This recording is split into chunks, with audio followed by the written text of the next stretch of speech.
In this video, I wanted to go over how to take some vector assets in Adobe Illustrator and then bring them to Cinema 4D, make them 3D, give them some depth.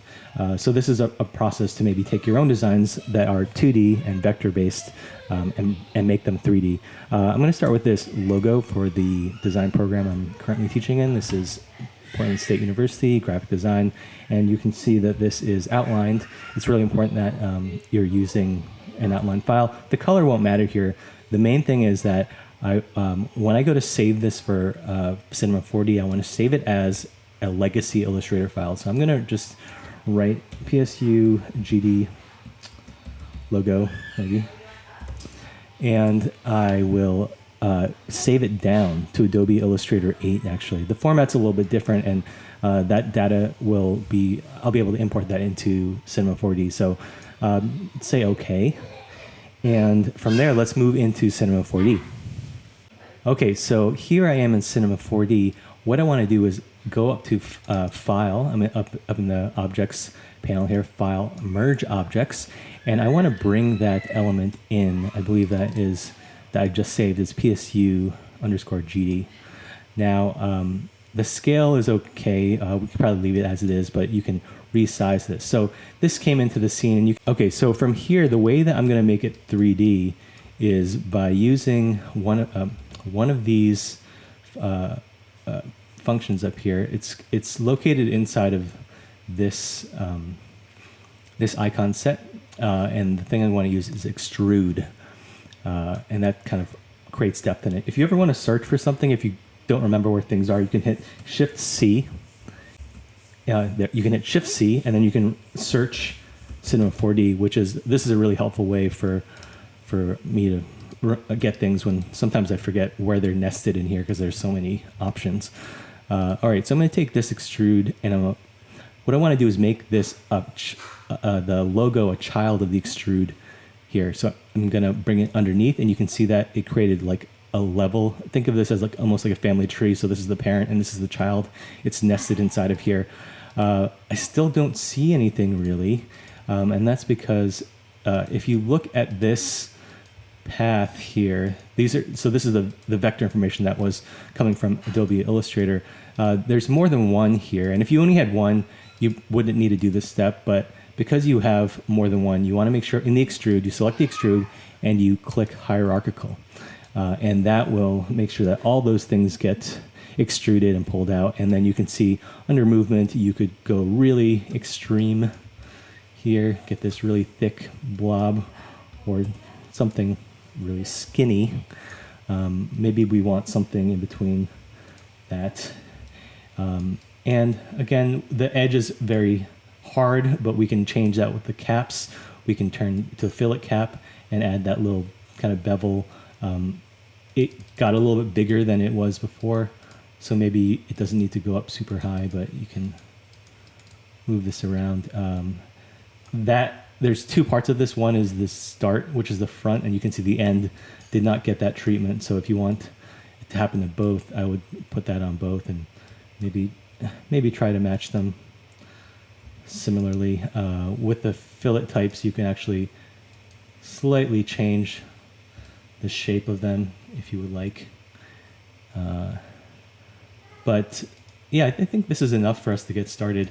I want to then save this out and get it ready for Adobe Aero, and I'll start to compose a scene in there. So one last thing I want to do is maybe just give this a color here. And again, I said the color of the Illustrator file doesn't really matter, but maybe I'll grab a similar green color, something like this. I could match it, but I'm just going to do something in the similar vein. And if I want to get a preview of what this looks like, I can hit Command R to give me a rough idea. This is using default lighting, which if I was trying to do some 3D rendering, I wouldn't use this, but just to get an overall sense of how this shape might look, especially since in Adobe Aero you don't have total control of the lighting and things like that. I think just looking at it that way is fine. And again, if you need to, what I'm doing to get around here is I'm holding down one, or hitting one, or sorry, holding down one to pan around. 2 is going to let me zoom in and out. 3 is going to let me rotate around this, so that helps me navigate the space. And then if I need to move things around, I can click on the object, hit E.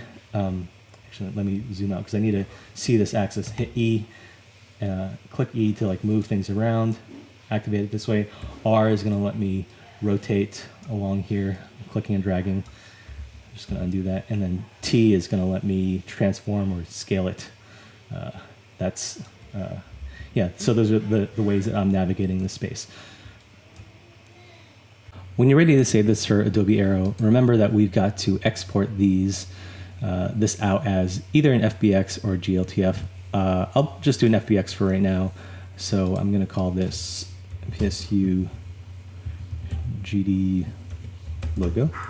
And yeah, I'll grab that from there. I can use the default export settings. And yeah, that will, then again, I need to import this into either my Aero scene on the desktop app or import it into my Creative Cloud file so that I can create a scene with it on the mobile app. So I wanted to have some other 3D assets that I could play with in my scene, and I'm going to do a similar thing where I take some vector assets and then bring them into Cinema 4D. I'm starting off with actually some type. These are just wingdings that I thought were nice. And they're currently, if I go view outlines, they're currently not outlined. So I do want to make sure that I've outlined them. And if you select them and hit create outlines, I think that's Command-Shift-O. That should just create the outlines, and you can see the difference between outlined and unoutlined items here. I'm thinking ahead. I'm going to want to animate these or have control over these as individual assets in Adobe Aero. So rather than having them all on one file, maybe I'll separate them now and then bring them in and export them out as for Cinema 4D. So I'm doing this kind of as a review to the process. Let's just I'll cut these out. Oops. I'll cut these out and maybe make some new files to hold these. I'll get to them later. I'm gonna just kind of zoom through and probably speed through this a little bit. All I'm gonna be doing is doing the same stuff I did before. Make sure I save it down as a legacy file format. I'll call it, this is pencil. And again, make sure that it is Adobe Illustrator 8. So go ahead and do that for all the things that you want. And like I said, I'm probably gonna separate these out. So just make some new files for it.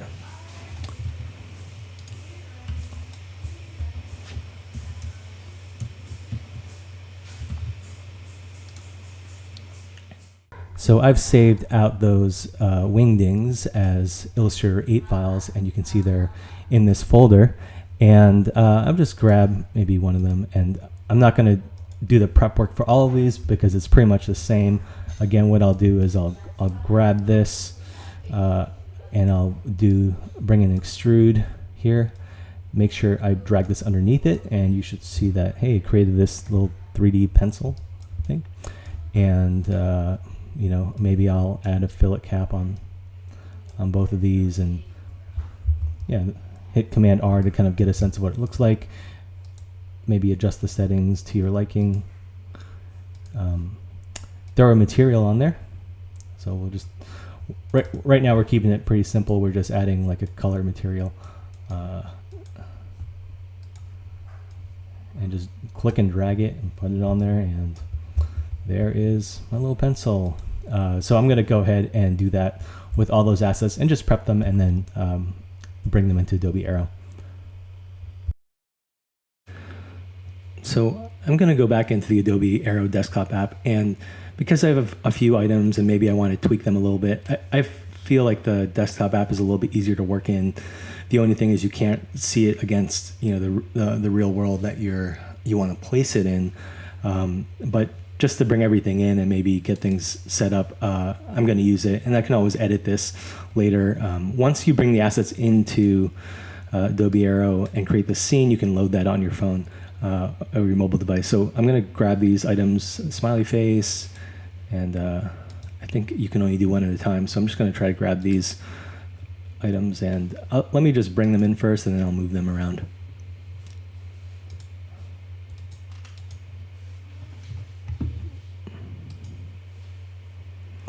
And, you know, again, it with these 3D models or any assets, you want to not get too crazy on the file size. With 3D models, it's the number of polygons is definitely going to affect how this runs. So, you know, sometimes using a low polygon model is actually better if you don't need that level of realism.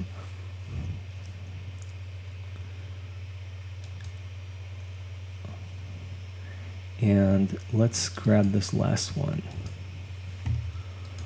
Okay, so I should have all these different items. Again, I could, you know, maybe I want to scale them all together. Maybe I just want to double the size. I could do that all together. And I'll just start to move these things around. So it looks like Adobe Aero stalled out on me, but I'm back in here and I'm going to do what I was doing earlier. Let's just start to separate these items out. Put them up in the space.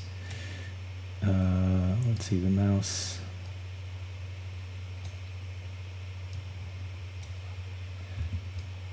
I can hit 1 to toggle the orbit tool. 2 will let me kind of move around. And so I'm actually noticing something right now.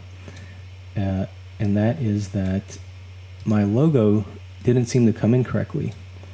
So let's investigate why that is. If you look at these icons, you can see that, you know, these are 3D icons. Those look like they came in correctly. This one is a folder.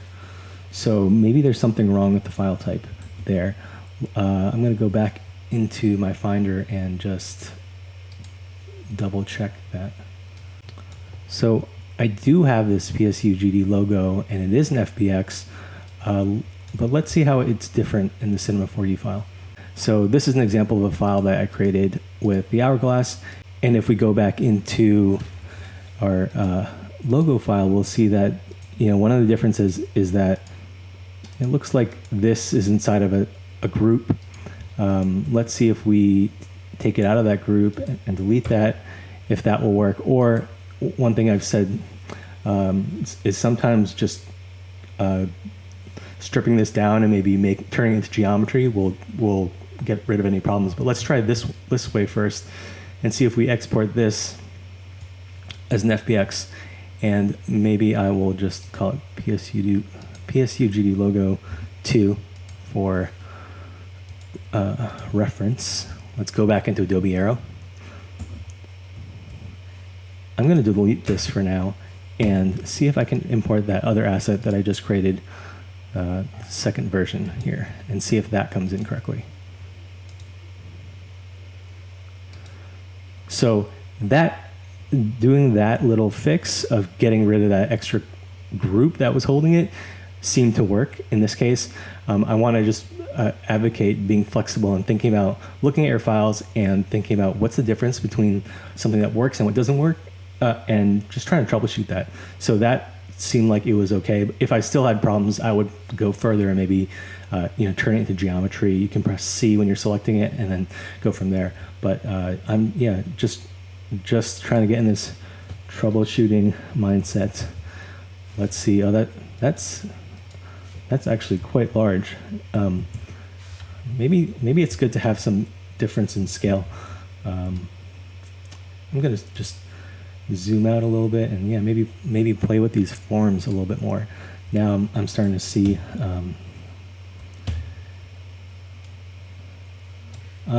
I'm kind of open to just improving and figuring this out as I go. Yeah,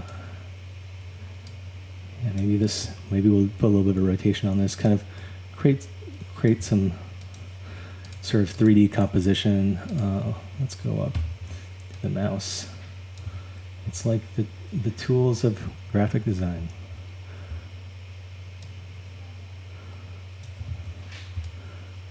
A good mouse is underrated, underrated. Can't stress how important that is.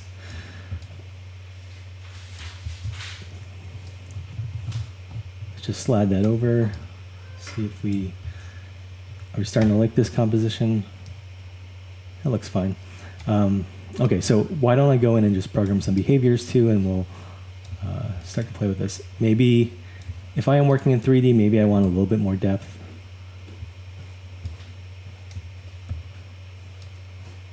So I'll start to pull these apart a little bit. Maybe this hourglass can go further back. And if it's further back, maybe it should get scaled up a little bit so it doesn't get lost. Always running out of time. Okay, so we can, again, select these objects and go into the behaviors and start to add triggers. Yeah, maybe we'll do on start. What's going to happen? It will, maybe this one just starts to rotate. And we can try different timings. Maybe we'll do an infinite ease in and ease out. Maybe we can just press this button, yeah, to kind of preview what that looks like. That's a, let's see. Yeah, so we'll see what that looks like that. Maybe we'll grab this mouse. Maybe the mouse, you know, this mouse can have an animation on it, or maybe, let's see, maybe we can set this up so it aims towards the camera. And what does that mean? Well, it means if we start to move around, it will kind of move with us. Oh, that's maybe something to think about. Again, I'm more of just trying to show different things that you can do. I don't have a real plan here, but I just maybe have this one be scaling. Yeah, what does it look like if this is just scaling in and out? All right, let's see. I think I gotta multiply this by something that's not 1. There we go, 0.5. And maybe we'll do a back and forth. There you go. I mean, you can add other actions here. Maybe you want that plus a rotate, and maybe the rotate takes 2 seconds.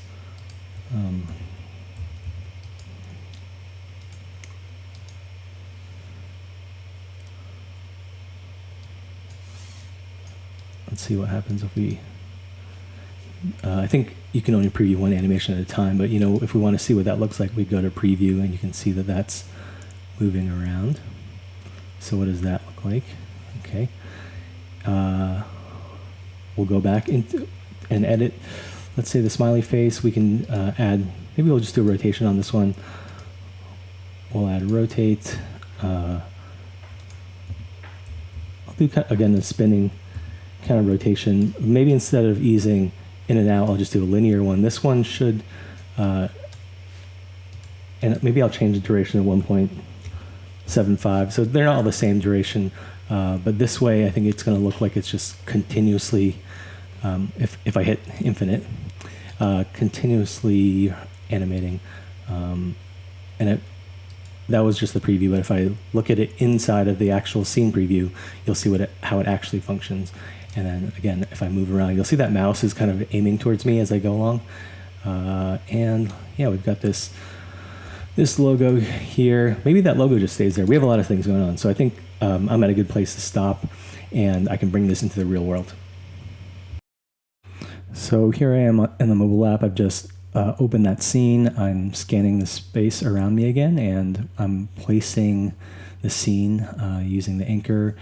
And yeah, now I'm just able to preview what that looks like. I'm in preview mode. Yeah, see all those assets that I animated, and they're interacting with each other and in the space. So again, I like using the desktop app because it makes it a little bit easier to do these things. You could set this up on your phone live in the space, but I feel like my fingers are a little bit more clumsy, but I'll show how to do that as well. All right, so I've done some prep work and I've exported out these assets as FBX files. I got my hourglass, my mouse, pencil, my logo, and my smiley face. Now, to use these on the Creative Cloud, we've talked about using the Adobe Aero app and bringing that in to a scene. I also want to show a way to put your files as into your Creative Cloud library, and then that way you can open them up on a mobile device and create your scenes with those assets. So one place to go is in your Creative Cloud account on the browser. If you log in and go to your work, you should see files, and you can actually just click and drag things in here. So I'm gonna show you two ways to do this. Let's say I want this hourglass. I could just click and drag, and it's gonna get loaded up into here. The other thing is if you have your Creative Cloud library files in your Finder. I'm on a Mac, and I'll show you. I have a folder here, and you could just grab them from Finder, and maybe this is how I'll do the rest of them. I'll just click and drag them and put them inside of here, and that should update as we go along. And it looks like I just needed to refresh that website page to have access to those items. Okay, so here I am in Adobe Aero. I'm going to make a new scene, and I want to show, I'm on my table right now. I'm going to place that anchor, and I want to press this plus button down here. I want to add my assets in the Creative Cloud. So earlier I showed how to put some files in there. So let's say I want to bring my smiley face guy in. I'll load that in there, and I'm loading that item. Tap to place it in, and there's my, there you go. There's my smiley face. Maybe it's a little bit too big for this scene, so I can always go in and scale it down a little bit. Again, maybe I want to add a behavior onto it. So maybe on start, we'll just do a little rotation. We'll do a spin action. What does that look like? Okay, that's fun. Let's just multiply it. Let's just times infinity. And yeah, let's just press play. Let's preview that. What does that look like? So that's my scene, Adobe Aero. And if I wanted to record this, I could hit this record button here. Give me some options. Maybe record only the video. And it will record to my phone.